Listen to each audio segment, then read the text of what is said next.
बोंबाबोंब करतात, पोलिसांवर प्रेशर टाकतात आणि मी सरकारला निवेदन करणार आहे, गृहमंत्री जे आहे देवेंद्र फडणवीस साहेब यांच्या हातात आहे, त्यांनी हे सगळं पीआयस, पोलीस इन्स्पेक्टर्स आणि पोलीस कमिशनर, डीसीपीस, एसीपीस सगळ्यांना पर्सनली त्यांनी फोन करून विचारावा की याचा एफआयआर करण्यासाठी कशा प्रकारे संजय शिरसाट साहेबांनी दबाव टाकला होता।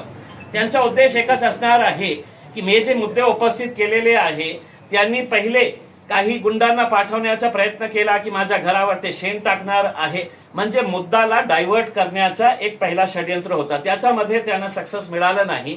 मग दुसरं काय करायचं की मी एक शब्द असा वापरला की ज्याच्यामुळे समाजाला ठेस पोहोचली। आता मी याचा सविस्तर खुलासा करतो आणि हे बघून आपल्यालाही आश्चर्य वाटेल की कशा प्रकारे पोलीस दबावाखाली काम करत आहे आणि हे जे मंत्री साहेब आहे त्यांनी हे जे सगळे लोकांना सोडलेले आहे माझ्या विरोधात इश्यू डायव्हर्ट करण्यासाठी। आता माझ्या हातात हे डॉक्युमेंट आहे, हे डॉक्युमेंट कोणता डॉक्युमेंट आहे ते जे वर्ग 2 ची जागा जे आमचे गोर गरीब दलित समाज एससी समाजासाठी राखीव होती, सरकारी जमीन आहे वर्ग 2 ची, त्याच्यावर लिहिलेलं आहे याला हस्तांतर करता येत नाही, सरकारी जमीन आहे।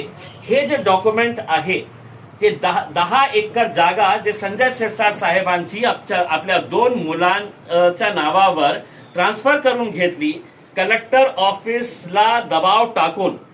हे गरीब एससी समाजाचे लोकांची जमीन होती। आता या डॉक्युमेंटवर मी जे हायलाइट केलेलं आहे हे सरकारी डॉक्युमेंट आहे, याच्यावर लिहिलेलं आहे महाराष्ट्र शासन हे लिहिलेलं आहे।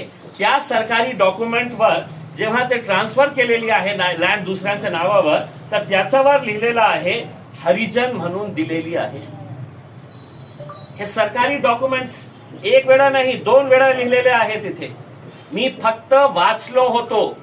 हे जे सरकारी महाराष्ट्र सरकारचा डॉक्युमेंट आहे, सरकार म्हणतं की नाही तुम्ही हे शब्द वापरू नका, वापरले तर आम्ही तुमच्यावर केस करणार।